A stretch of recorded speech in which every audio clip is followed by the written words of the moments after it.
Buenos días, perdón, buenas noches, amores. Madre mía, ¿cómo estamos? Lección 225, aquí está Sam.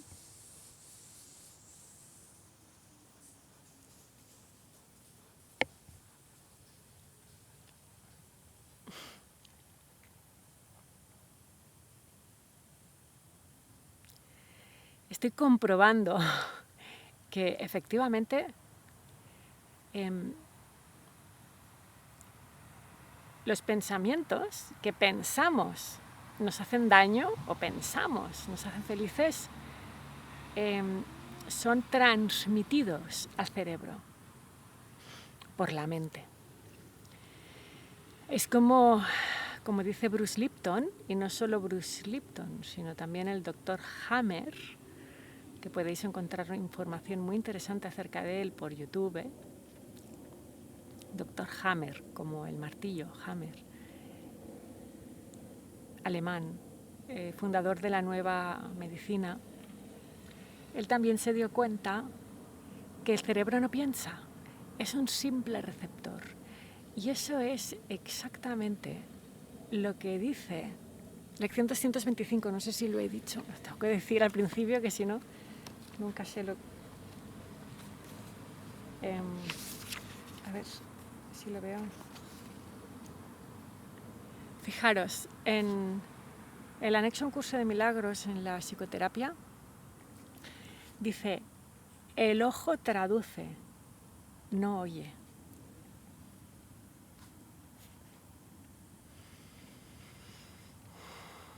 El ojo traduce, no oye.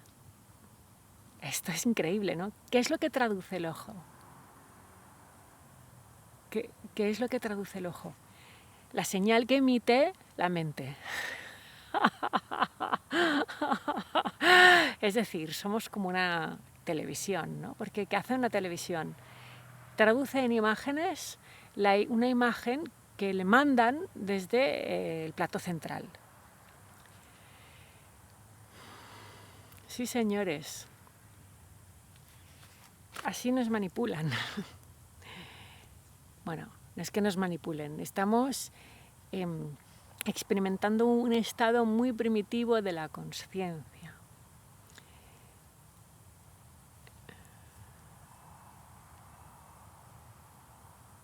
Y de la mente. Un estado en el que nos confundíamos con un televisor.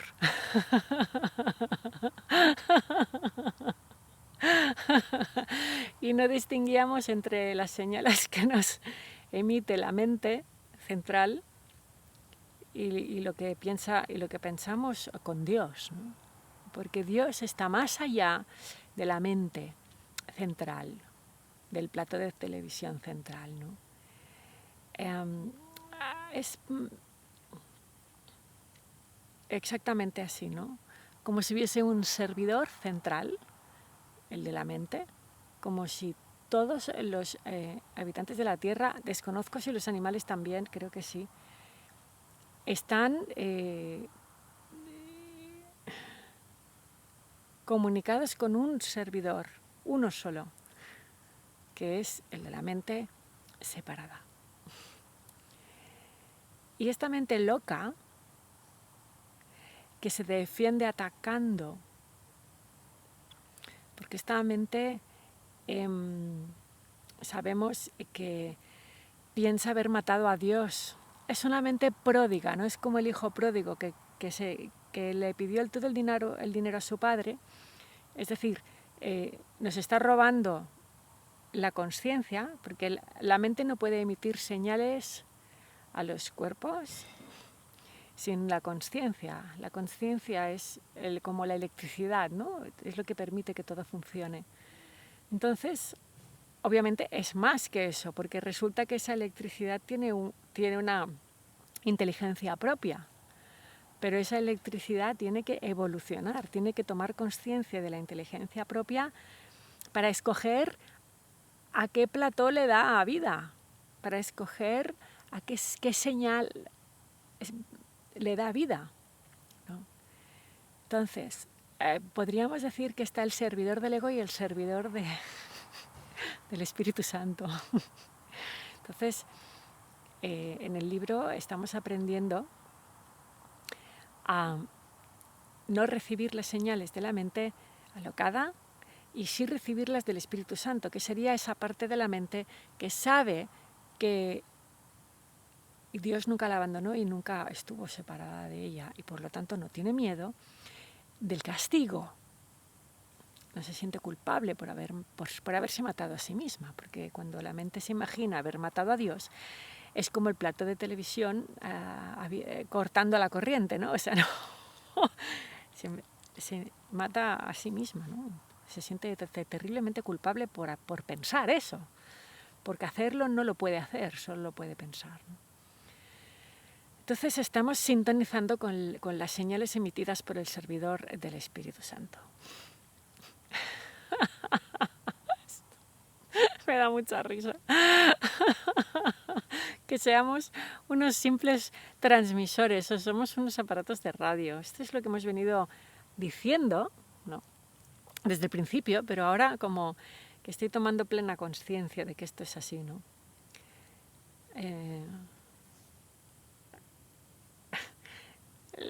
La mente nos vende la moto de que somos este cuerpo y tenemos una identidad personal y nos llamamos Pepe, Marta, Sonia, y Marta tiene una identidad y una personalidad de acuerdo con todo lo que le ha sucedido en un pasado remoto y cercano, ¿no? E igual con Pepe, con Sonia, con Clara, con Almudena. La mente nos intenta convencer de que somos una montaña de recuerdos adjuntados a un cuerpo, para darnos una razón por la cual recibir su señal y emitir su película de terror. Porque si no, ¿de qué? ¿De qué le íbamos a emitir la película, no? Solo lo hacemos porque pensamos que es nuestra película, que esta película dice algo de nosotros, ¿no? Es el engaño de pensarnos ser el ego, ¿no? Una vez te das cuenta que no eres nadie, y que tu cuerpo es un simple transmisor de unos pensamientos que no tienen nada que ver contigo, pues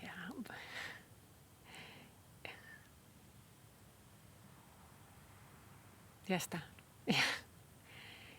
La excusa por la que recibíamos, a saber, cuando decimos que los pensamientos nos atacan, lo que estamos diciendo es que pensamos. Es la ignorancia de saber que esos pensamientos no nos pueden hacer daño. Decimos que nos atacan porque nos hemos identificado con la mente que se siente terriblemente culpable por pensar que ha matado a Dios y por querer ser igual o mejor que Dios. Cosa que es una paranoia y una psicosis, porque la mente es Dios. Entonces, querer competir con Dios es absurdo, ¿no? Porque es ella misma.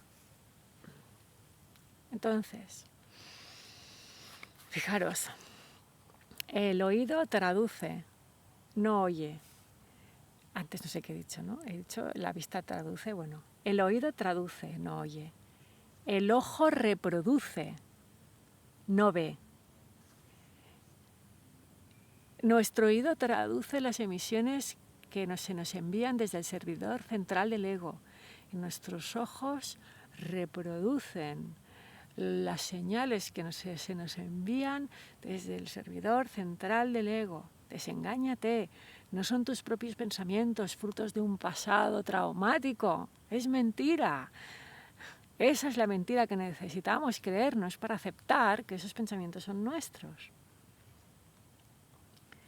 Dice, la tarea de ambos, del oído y del ojo, es hacer agradable aquello que se invoca por muy desagradable que pueda ser. Es decir, la tarea del ojo y del oído es hacer agradables los pensamientos del ego. Claro.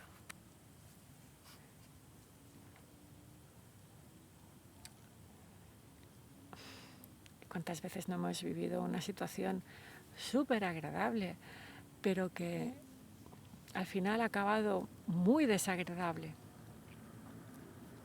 Pues como acaba es como es realmente la situación. Lo agradable es la tapadera, ¿no? Dice, responden a las decisiones de la mente, reproduciendo sus deseos, traduciéndolos a formas aceptables y placenteras. Amores, ¿y qué tiene que ver esto con la lección de hoy? Pues todo, porque la lección de hoy dice, Dios es mi Padre y su Hijo le ama. Yo no soy un cuerpo, no soy Marta. Mis pensamientos no son míos, porque si no soy Marta, ya los pensamientos de Marta desaparecen con Marta. Mi Padre Dios es mi Padre y Él ama a su Hijo, porque la mente no ama al cuerpo, la quiere destruir. La mente destruye. Esto es lo que hace. Lo solventa todo destruyendo. Por eso al principio os hablaba del Dr. Hammer, porque él explica que cuando vivimos un trauma muy fuerte, como la pérdida de un hijo, como a él le sucedió, la mente responde destruyendo un órgano del cuerpo. ¿No? Y provocando una enfermedad terminal, ¿no? Entonces, lo siento que me ría, pero ya veis que la mente es muy primitiva, es muy limitada, ¿no? No tiene nada que ver con Dios, con el amor, ¿no? Que todo lo solventa con amor, ¿no? Dios todo lo perdona, porque el perdón es saber que lo que te hizo tu hermano nunca ha ocurrido. Esto es muy intríngulis, porque el perdón es saber que lo que tú eres y lo que es el otro no es definitivo, no es absoluto. Y por lo tanto nunca ha ocurrido, ¿no? Pero en situaciones difíciles como es la pandemia, por ejemplo, o la situación que vivió este médico, el Dr. Hammer, es muy difícil aplicar el perdón. Cuanto más cercana es la situación, más difícil es aplicar el perdón, porque el perdón pide que te des cuenta que como persona no existes, eres una señal de radio. Y la arrogancia del ego nos impide aceptar eso. Pero es nuestra salvación. Porque no os penséis que vamos a dejar de ser egos para quedarnos sin nada, ¿no? Porque ya siendo egos ya no tenemos nada. No. Nosotros salimos ganando con el intercambio. Intercambiamos nuestra identidad personal por Dios, por la identidad divina. Salimos ganando de todas. Dice, Dios es mi Padre y Él ama a su Hijo. Fijaros que habla en tercera persona, porque si yo digo, Dios es mi Padre y me ama, pero yo aún no sé que soy el Hijo de Dios, entonces ese amor se lo apropia el ego. Digo, Dios es mi Padre y ama a Marta. No, lo siento. Dios ama a su Hijo, que no es Marta. Es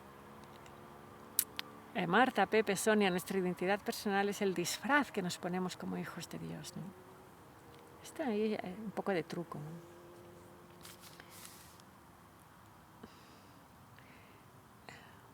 Claro, decir que Dios no te ama como identidad personal parece raro, pero es realmente... A ver, lo que significa esta frase es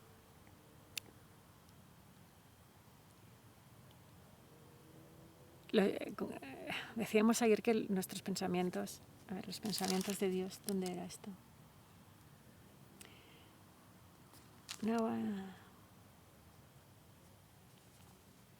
En la lección 223 decíamos, Él no tiene pensamientos que estén aparte de mí.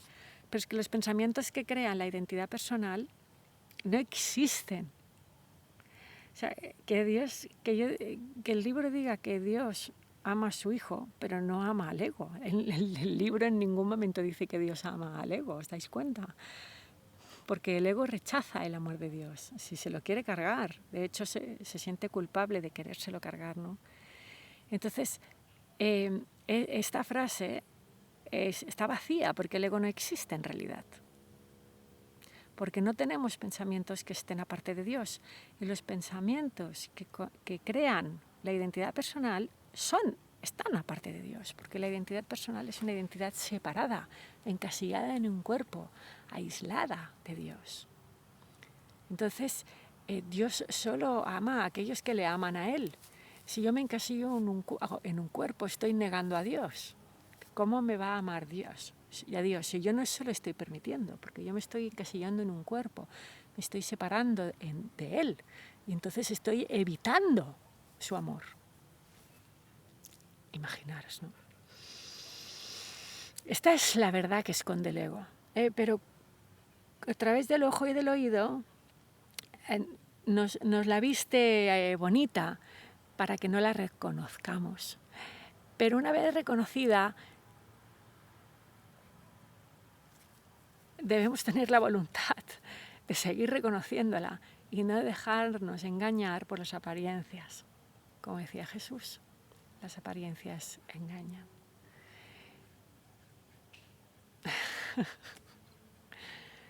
Entonces, Dios es mi Padre y Él ama a su Hijo. Y ayer decíamos, Dios es mi Padre y Él ama... Dios es mi Padre y Él ama a su Hijo. Y hoy decimos, Dios es mi Padre y su Hijo le ama a Él. ¿Se das cuenta? No dice, Dios es mi Padre y Él ama al ego. Y Dios es mi Padre y el ego ama a Dios. No. Si es que el ego rechaza a Dios. Lo que pasa que nosotros, no, lo repito, nos lo disfraza de otra manera. Nos dice, no es que tú por tu propia voluntad te encasilles en un cuerpo y abandones a Dios. Es que tú eres ese cuerpo. Es que Dios te ha abandonado en este cuerpo. Es que no puedes aceptar su amor porque Él no te lo está dando. Esto es lo que nos vende el ego, ¿no? Pero y nosotros lo compramos porque como conciencia estamos en un estado primitivo en el que la mente aún nos puede engañar y debemos trascender esas mentiras. No hay otra, para eso hemos venido aquí, para trascender esas mentiras y evolucionar como conciencia, ¿no? Entonces, Padre, debo devolverte tu amor, porque dar y recibir son lo mismo. Y tú me has dado tu amor a mí. Esto es muy importante, fijaros. Padre, debo devolver tu amor por mí. Dios nos ama, Dios nos ha perdonado, como Jesús perdonó a aquellos que le crucificaron. Como la crucifixión, aparte de ser una realidad, es una metáfora de lo que hacemos con el Hijo de Dios cuando lo encasillamos en un cuerpo. Si Jesús perdonó a aquellos que le crucificaron de verdad, también perdona a aquellos que le crucifican metafóricamente. Porque sabéis que Jesús está dentro de todos nosotros. Y mientras nosotros nos encasillemos en el cuerpo y sus historias pasadas adjuntas, estamos crucificando a Jesús, a ese cuerpo y a esas historias pasadas adjuntas. Pero Jesús ya nos ha perdonado por hacer eso.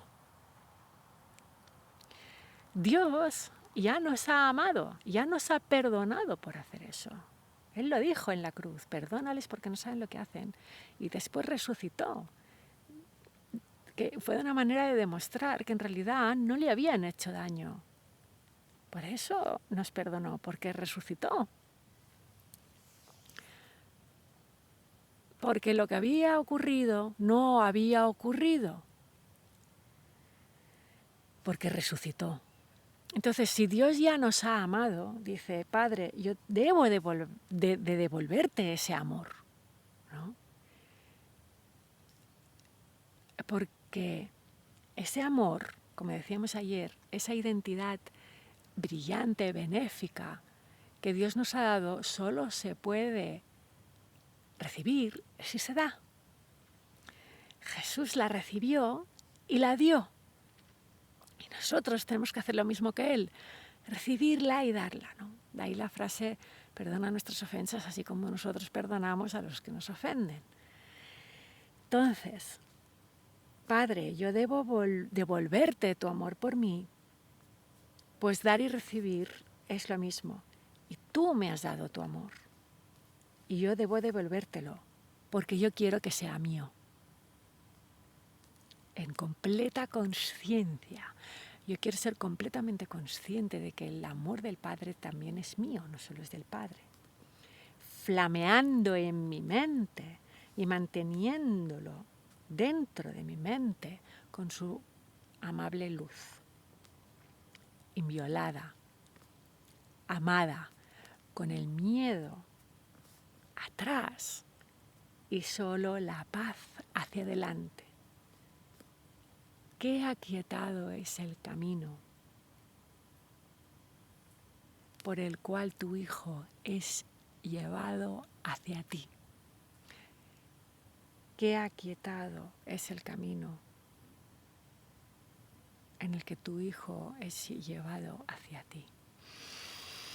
¿Por qué es aquietado? Fijaros, Jesús nos ha perdonado por haberlo crucificado. Por lo tanto, nosotros también podemos perdonar y debemos, para que ese amor sea nuestro, debemos perdonar a aquellos que nos crucifican a nosotros. Es decir, debemos perdonar al que nos robó, al que nos maltrató, al que nos violó. Pero fijaros, no es... porque la palabra perdón es como la palabra Dios, ¿no? Está tan desvirtuada que al utilizarla es fácil perder el significado original que tiene, ¿no? Acordaros, no se trata de que perdones a lo que te hicieron, sea lo que sea, y cuando sea que te lo hicieron, en esta vida o en otras. No se trata de ser magnánimos y ser buenas personas. Ay, mira, me han destrozado la eternidad, me han destrozado la vida, pero como soy muy bueno, los voy a perdonar, ¿no? Y vas con esa bondad victimista, ¿no? Con ese peso del perdón, ¿no? Yo creo que soy, más que perdonar, soy un pobre desgraciado, ¿no?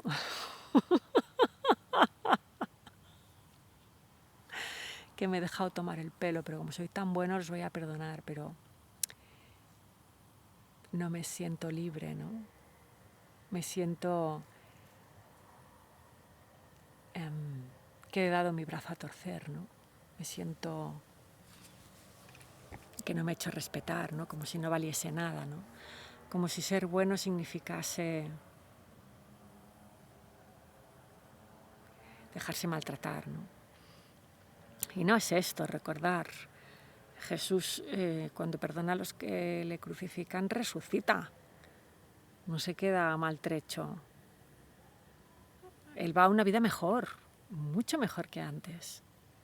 Él se da cuenta que es el Hijo de Dios.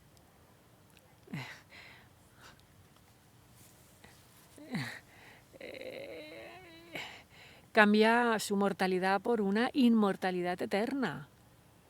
Entonces, si realmente perdonas, realmente sientes que te han dado un regalo, que te han hecho un regalo por perdonar. Te sientes feliz, te sientes aliviado y aliviada, te sientes que el miedo está atrás y solo la paz está hacia adelante.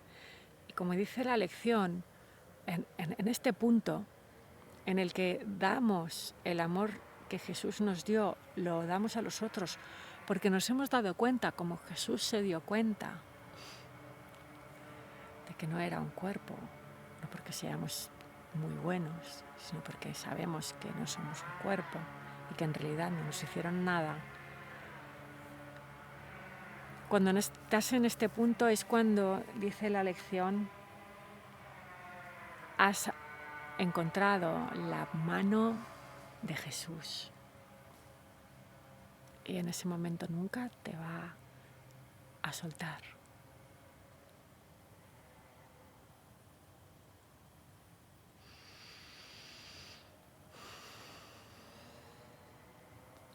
Porque somos uno. Y es esta unidad la que buscamos. No buscamos venganza, ni justicia. Buscamos la unidad con Jesús, aquel que resucitó y dejó el miedo atrás. Dice, esta unidad es la que buscamos mientras cumplimos estos pocos pasos que terminan una jornada que nunca empezó.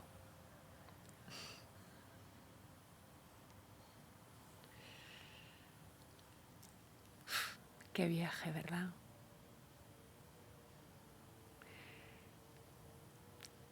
¿Cuál es la jornada que nunca empezó?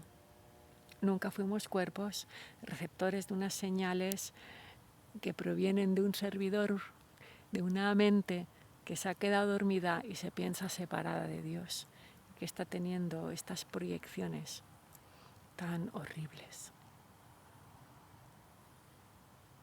Y la buena noticia es que todos nos salvamos al final.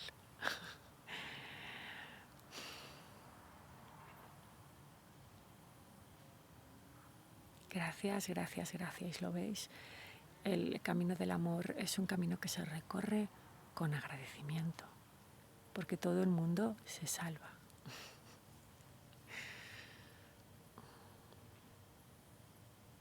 Entonces, empieza a aceptar que eres el Hijo de Dios y empieza a darte cuenta que renunciar a ser tu identidad personal no es ninguna renuncia importante, no es absolutamente ningún sacrificio.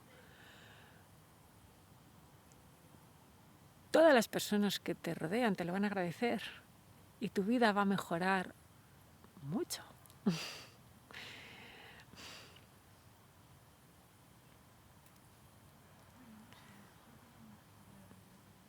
Y este proceso no tiene nada que ver con la muerte del cuerpo, ni tan siquiera con la del ego, porque el ego nunca existió, por lo tanto tampoco murió. ¿Qué sacrificio puede suponer renunciar a algo que no existe?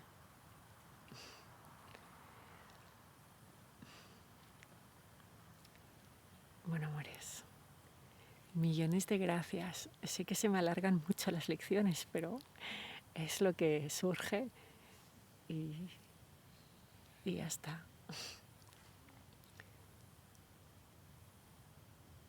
No desfallezcáis, no os desaniméis, distraeros lo necesario y dejaros un tiempo cada día para recordar que sois el Hijo de Dios, pues es nuestra salvación y el que todo lo va a sanar. Hasta mañana, amor.